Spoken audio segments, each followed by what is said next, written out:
Thank you. Our fourth and final presentation today is entitled The Connected Classrooms Initiative at Southern Connecticut State. And our presenter is Elena Schmitt, Professor of Applied Linguistics and the Director of the TESOL Bilingual Multicultural Education Program at Southern Connecticut State University. Thank you very much. First of all, I want to say that I'm tremendously honored to be here, and I have learned so much from so many truly illuminating projects that everybody is doing, and I'm excited to share our Connected Classroom initiative with you today. So let me just put Southern Connecticut State University on the map. It's located in New Haven, Connecticut, and it serves about 10,000 in-state local students who come to us with different levels of preparation. And the university has a foreign language requirement of 3 semesters so far. So that's where we are.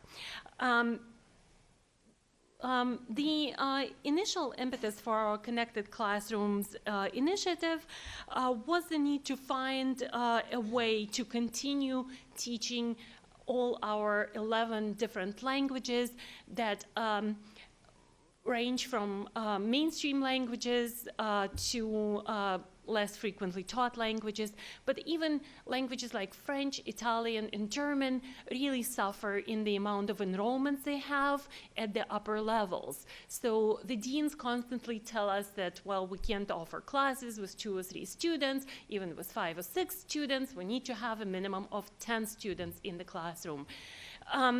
We actually have experienced a lot of financial pressures since 2008, like everybody has, and I felt that it was my duty as a department chair at the time to find ways to maintain this largest variety of languages offered by any of our Connecticut State institutions. It was at that moment that I was very fortunate to observe a class at Yale University taught to on-campus students and to students in Cornell University. So this class was a part of the shared course initiative that was just taking off in 2010, I believe. And Dr. Nelleke van Dusen-Schall was very kind to share with me her experiences with building the shared course initiative and literally opened the doors to Southern faculty and administrators to observe and learn from Yale's undertaking. So once the invited administrators saw a sample class, they were excited about the possibilities. We managed to convince the deans of arts and sciences of Southern Connecticut State University and our sister institution, Central Connecticut State University, to allocate funds to create a video conferencing room on both campuses. Despite the typically bureaucratic state system, the money was set aside for each campus, and IT directors were instructed to make these rooms happen. Well, bureaucratic system kicked in, and it took 5 more years for the classrooms to become connected. And the final push, interestingly enough, came from the Masters of Science in the TESOL program. That is a teacher preparation program that prepares teachers in our critical areas in Connecticut to be certified in bilingual education, multicultural education, and ESL. The program has been growing by leaps and bounds, attracting students from all over Connecticut. So let me compare a little bit the functioning of the video conferencing in the World Language Program and the TESOL program. So that we see that the drivers for the programs are slightly different. We are trying to remediate the low enrolled courses in the World Language Program, but we are trying to accommodate the growing need for the TESOL program in the state of Connecticut, trying to make more seats available, more convenient seats available, because many of our students are graduate students who are teachers and who live an hour away on a good traffic day and 2 hours away on a not so good traffic day in Connecticut. Just like for most of the projects that have been shared so far, the World Language Program connected 2 different universities, 2 different campuses. Because of the differences in the universities, even though they're sister institutions, we have different schedules. We also have different course management systems, but we are lucky enough because we created that video conferencing at the same time, we ended up getting the same equipment, so that was very helpful. For TESOL program, we actually set up an arrangement with school districts in Connecticut to set up classes where the teacher candidates can take their TESOL classes from a classroom in their district. So they don't have to travel anywhere, but they are still in the same classroom. The convenience here is that they all are together and they all take classes from the instructor's home institution. So they are basically in the same university as the instructor is. The payback is we have different equipment. And at the same time, we have the same schedules, which is very convenient. We also use the same course management system because it's the same university. So the goals of introducing video conferencing into the world language and teacher training programs are similar and multifaceted, but I want to focus today only on 2 goals. So one is the increased students enrollment. Clearly, we're driven by fiscal needs and convenience considerations, as many of our teacher candidates just simply would not be able to take classes. They already have a master's degree. It's just the icing on the cake. They're not required to do it. They are doing it in order to help their growing populations of English language learners. So to travel for an hour or 2 a day during their busy semester is not an option. But this really bridges the gap that helps them take those classes. The second goal is more content-driven and hopefully impactful. Specifically, using synchronous online teaching, we hope to equip teacher candidates with rapidly changing technology-specific literacies and apprentice them into technologically rich contexts that allow them to experience the types of learning that they can then carry on into the classrooms that they work in. You can see I was totally guided by the suggested outline for this symposium. So we have experienced several important institutional challenges. Well, one was the time inconsistencies. We discovered that even a 5-minute difference in the start time on different campuses may become problematic for video conferencing classes. Central Connecticut State University, our sister institution, had a start time of 5 minutes later than Southern classes. In addition, Central students could not take classes during their community hour on their campus, which happens twice a week. So this created a problem with scheduling. The way we resolved this issue was by scheduling classes during Southern's community hour, which allowed a bit more flexibility with timing. So the classes accommodated the Central schedule without really impeding our home institution schedule. The biggest issue for cross-campus video conferencing between Southern and Central is the lack of the same course management system. Ironically, both Central and Southern use Blackboard Learn 9. However, the systems operate independently and do not allow students who are not registered in that particular institution to be in the same class. We can't add them across institutions, even though it's the same state system, but it's really complicated. So the solution to this issue has not been easy or elegant. To this day, we either use a different course management system like Canvas, or we ask the department chair of the guest institution, of the receiving institution, to enter the grades manually into their Blackboard system, which is really time-consuming and frustrating. And an unexpected difficulty or challenge came from our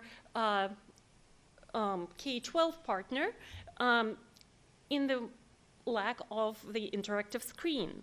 So the lack of interactive screen created difficulties when students were doing presentations. They were unable to present the materials that they prepared. And to resolve this issue, students had to send their materials like PowerPoints or handouts to the professor on the campus classroom in advance of their presentation. The professor then would load up their presentations onto the interactive screen and basically push the button to move PowerPoints along or make copies of the handouts. So that was not too terribly difficult to solve. Now, as far as course-specific challenges are concerned, and solutions that we found for them are these. So we oftentimes talk about transforming teaching from traditional face-to-face pedagogy to sophisticated technology-based pedagogies in synchronous online environments. What does this mean in practical terms? A major focus of our teacher training program is to equip our teacher candidates with the principles and application of constructivist and sociocultural approaches to learning and teaching languages. Specifically, we want to ensure that teachers achieve understanding of importance of meaningful interaction for co-construction of knowledge and are able to apply this approach in their own classrooms when they are teaching their English language learners or foreign language teachers or foreign language students, because we also train foreign language teachers. So in our face-to-face classrooms, we consistently infuse such interactive techniques as think, pair, share, give one, get one, progressive brainstorm, or gallery walk. So today I would like to look at the popular discussion-focused activity of progressive brainstorm, where students walk in groups around the room to orally discuss and then write down their responses to a variety of questions on the walls. So we found this activity we found that this activity can be replicated by using Padlet, a virtual whiteboard that can be organized for different groups to engage in discussion and writing in a synchronous mode. In synchronous mode, not asynchronous mode. So here are a couple of examples of a Padlet. So this is a Padlet for TESOL. Hopefully we can connect to it. Okay, let me try. Okay.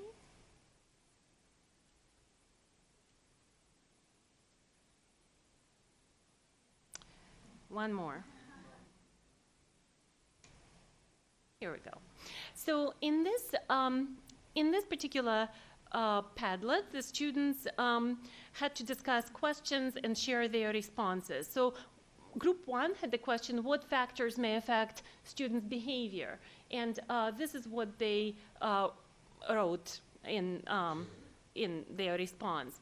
So in the second group had a different question. The third group, so there were 5 groups altogether of 3 students per group. They wrote, first they had like 3 minutes to write on their specific question, and then they moved to the next question. The question, so Group 1 moved to Group 2, Group 2 moved to Group 3, Group 3 moved to Group 4, and so on. So they went through the whole, through this whole circle. And then because they could write and share it at the same time, it was really easy to observe.